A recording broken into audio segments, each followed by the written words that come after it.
Doctor Sreevarma ஆயுள் தரும் ஆயுர்வேதா அறுவை சிகிச்சை இல்லா குணம் ஆயுள் கால நிவாரணம். ஏஜிஎஸ் என்டர்டெயின்மெண்ட் கல்பாத்திய சகோரம் வழங்கும் பிரதீப் ரங்கநாதனின் டிராகன் பிப்ரவரி 21 முதல் திரையரங்குகளில். இர்ரெகுலர் பீரியட் என்னதான் பண்றது? உங்க பிரச்சனைகளை கட்டுப்படுத்த லயன் டேட் சிரப் தினமும் 2 ஸ்பூன். மோடி அவர்கள் வந்து 2018 வரும்போது திருட்டுத்தனமா வந்து செவருலாம் உடச்சு போனாரு. மக்கள்லாம் சந்திக்க வாய்ப்பு இல்லை, பயந்துக்கிட்டு இங்க பார்த்தாலும் கருப்பு கொடி காட்டுறாங்க, பலூன்லாம் அதெல்லாம் ஞாபகம் இருக்கும். அதனால இந்த பிரச்சனையை திசை திருப்போம். நமக்கு தேவை பால் பஸ் ஓட்டெல்லாம் ஒரு பெரிய வர சொல்லுங்க, வீட்டுக்கு தான் இருப்பேன். இன்னைக்கு நிகழ்ச்சி இருக்கு, சாயங்காலம் இளைஞர் நிகழ்ச்சி இருக்கு. முடிஞ்சா ஏற்கனவே அறிவாலயத்து பக்கம் ஏதோ ஒரு பண்ணுவேன்னாரு. முடிஞ்சா அண்ணா சாலை பக்கம் வர சொல்லுங்க தைரியம் தான். இல்ல அதான் திருப்பி நான் சொல்றேன், இது வந்து பிரச்சனையை வந்து இது வந்து எங்களை உதயநிதிக்கும் பாஜக தலைவர் அவர் பேர் கூட சொல்றது கிடையாது, தவிர்த்து விட. இது அந்த பிரச்சனை கிடையாது. தமிழ்நாட்டுடைய நிதி உரிமையை கேட்டு வாங்கலாம். அதற்கு ஏதாவது முடிஞ்சா பண்ண முடிஞ்சா அதை பண்ண சொல்லுங்க. அண்ணா சாலையில எங்க வரணும் திமுக காரன் நாளையும் தேதியும் இடத்தையும் குறிக்கட்டும். அண்ணா சாலைனா பொத்தம்புதுவா எங்க, நீ இடத்த முடிவு பண்ணு. அண்ணா சாலைக்கு நான் வர்றேன், இடத்த குறிப்பிட. அண்ணா சாலைக்கு இங்க வாங்க, அண்ணா சாலைக்கு இங்க வாங்க. நான் தனியாளா வரேன். பாரதிய ஜனதா கட்சியினுடைய தொண்டர் யாரும் என் கூட வர மாட்டாங்க. தனியாளா ஒத்தாளா வரேன்.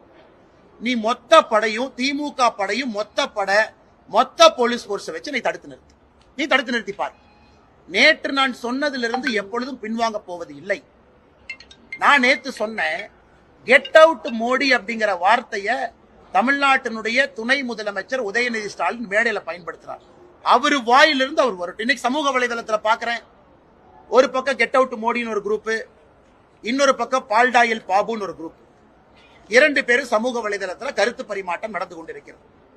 நாளைக்கு காலையில இன்னைக்கு முழுசுமா திமுக ஐடிவிங்க எல்லாம் சேர்ந்து நீங்க முக்கி இன்னைக்கு முழு ராத்திரி உட்கார்ந்து கெட் அவுட் மோடின்னு எவ்வளவு ட்வீட் போடுங்களோ போடுங்க.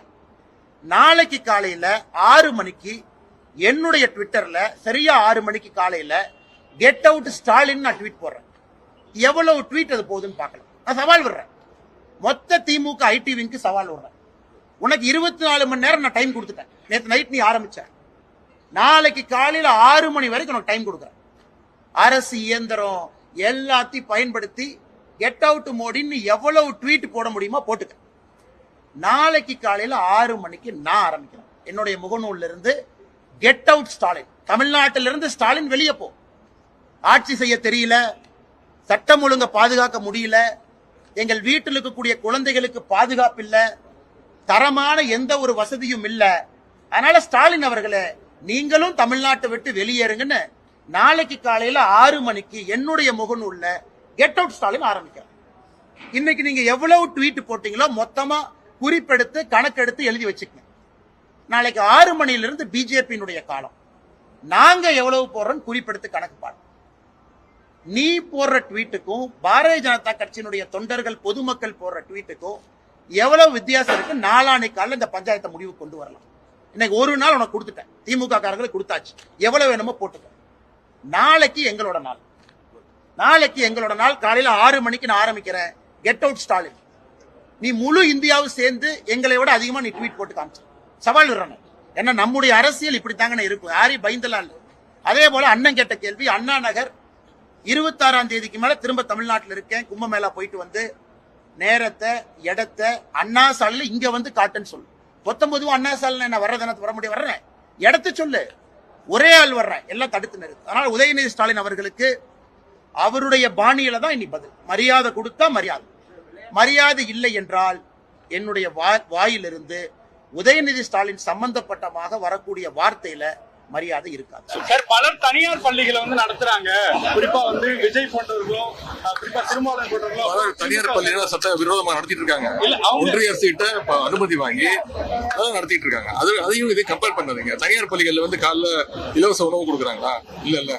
தனியார் பள்ளியில வந்து யூனிஃபார்ம் ஃப்ரீயா கொடுக்குறாங்க? இல்ல. அது தயவு செய்து அதோட இதை கம்பேர் பண்ணாங்க. உதயநிதி ஸ்டாலின் சொல்றாரு, நாங்க தான் அரசு பள்ளியில ஓசியில சாப்பாடு போடுறோம்ல, நாங்க தான் அரசு பள்ளியில ஓசியில யூனிஃபார்ம் கொடுக்கறோம்ல, நாங்க தான் அரசு பள்ளியில ஓசியில ஷூ கொடுக்கறோம்ல. ஆனால் அண்ணன் உதயநிதி ஸ்டாலின் அவர்களுக்கு ஒரே ஒரு கேள்வி கேட்கிறேன், அது உங்க அப்பா வீட்டு பணத்துல இருந்தா கொடுக்குறீங்க? மக்கள் கொடுக்கக்கூடிய வரி பணத்துல அரசு பள்ளியில் படிக்கக்கூடிய மாணவ செல்வங்களுக்கு எங்ககிட்ட இருந்து வாங்கக்கூடிய வரியில அந்த வரி பணத்துல நீங்க சீருடையும் மத்தியான உணவும் கொடுக்கறீங்க. உங்க குடும்பத்திலிருந்து கொடுக்கறீங்களா இல்ல உங்க அப்பா தாத்தா பணத்தை கொடுக்கறீங்களா? அப்படி இருக்கும் பொழுது பொறுப்பற்ற முறையில ஏதோ ஓசியில கொடுக்கற இலவசத்துல கொடுக்கறன்னு கருத்து சொல்றாங்க. அது மட்டும் இல்ல, அண்ணாமலை தரமா பேசணும், தரம் இல்லாதவர்ங்கிறார். இன்னைக்கு யாரு தரமானவர் நம்ம பேசுவோங்க ஐயா. இங்க உதயநிதி ஸ்டாலின் பேசுற சில வார்த்தைகளை உங்க முன்னாடி நான் பேசுறேன்.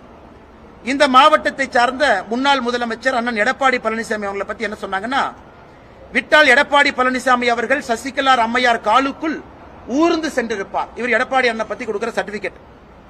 எடப்பாடி பழனிசாமி மோடியை பார்த்தால் படுத்து விடுவார், அமித்ஷாவை பார்த்தால் படித்திடுவார், சசிகலா அம்மாவை பார்த்தால் முட்டி போடுவார்.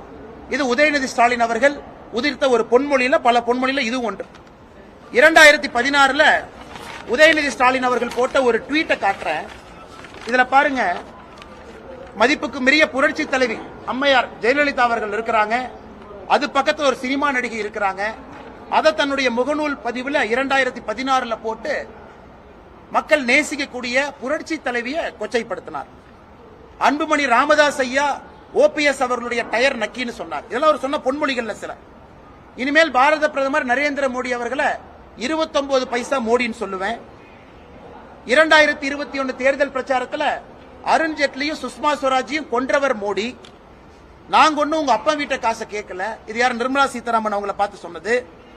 கவர்னரை மக்கள் செருப்பால் அடிப்பாங்க. அதனால உதயநிதி ஸ்டாலின் அவர்களுக்கும் தரத்துக்கும் நார்த் போலுக்கும் சவுத் போலுக்கு இருக்கிற தூரம் தான். தரம் இல்லாத ஒரு அரசியல்வாதி தமிழ்நாட்டில் இருக்காருன்னா அது உதயநிதி ஸ்டாலின். தாத்தா பேரை அப்பா பேரை வச்சு ஓட்டிட்டு இருக்கார். நாங்கள் கேட்பது அடிப்படையில் ஆதாரத்தோடு கேள்வி கேட்கிறோம். நீங்கள் பள்ளி நடத்துறீங்க, தனியார் பள்ளியிலே படிக்கக்கூடிய குழந்தை செல்வங்கள் எண்ணிக்கை அதிகமாகுது. அப்படி இருக்கும் பொழுது அரசு பள்ளியில மட்டும் நீங்க கட்டாயப்படுத்தி இருமொழி தான் படிக்கணும் ஏன் சொல்றீங்க? நீங்க சிபிஎஸ்இ ஸ்கூலுக்கு பர்மிஷன் நீங்க கொடுக்கறீங்க. 200 ஸ்கூலுக்கு கீழ இருந்து 2010 ஸ்கூல் எப்படி ஆச்சு? நீங்க state board matriculation English medium ஸ்கூலுக்கு பர்மிஷன் கொடுக்கறீங்க. அங்க எல்லாம் 3 மொழிக்கு அனுமதி கொடுக்கும் பொழுது அரசு பள்ளி மாணவ செல்வங்கள் மட்டும் எதற்காக 2 மொழி படிக்கணும்? உதயநிதி ஸ்டாலின் சென்னை மேடையில் பொய் சொல்றார். மத்திய அரசு நாங்க பணம் கேட்டா 2190 கோடி ரூபாய் பணம் கொடுன்னு கேட்டா ஹிந்தியை திணிக்கிறாங்க. இது அரசியல் பிரமாணத்தின் மீது சத்தியம் செய்து, அரசியல் சட்டத்தின் மீது சத்தியம் செய்து பதவி பிரமாணம் எடுத்த உதயநிதி ஸ்டாலின் மேடையில் பொய் சொல்றாரு. மத்திய அரசு இந்தியை திணிக்கிறாங்க. அதனால்தான் உதயநிதி ஸ்டாலினுக்கு நேரடியா சவால் வரும். நான் ஏற்கனவே நேத்தே சொன்ன கரூர்ல, தரம் இல்லாம பேசுனீங்கன்னா தரம் இல்லாம தான் உங்களுக்கு பதில் வரும். பிரதமருக்கு மரியாதை கொடுத்தால் அண்ணாமலையினுடைய வாயிலிருந்து மரியாதையான சொற்கள் வரும். பிரதமருக்கோ நிதித்துறை அமைச்சருக்கோ மரியாதை கொடுக்காம பேசுனீங்கன்னா உங்களைய உங்க பாணியில பேச எங்களுக்கும் தெரியும். நேத்து நாங்க ஆரம்பிச்சிருக்கிறது ட்ரெய்லர் தான். இது முதல் பாட்டு. டாக்டர் ஸ்ரீவர்மா ஆயுள் தரும் ஆயுர்வேதா அறுவை சிகிச்சை இல்லா குணம் ஆயுள் கால நிவாரணம். ஏஜிஎஸ் என்டர்டைன்மெண்ட் கல்பாத்திய சகோரம் வழங்கும் பிரதீப் ரங்கநாதனின் டிராகன் பிப்ரவரி 21 முதல் திரையரங்குகளில். இர்ரெகுலர் பீரியட் என்னதான் பண்றது? உங்க பிரச்சனைகளை கட்டுப்படுத்த லயன் டேட் சிரப் தினமும் 2 ஸ்பூன்.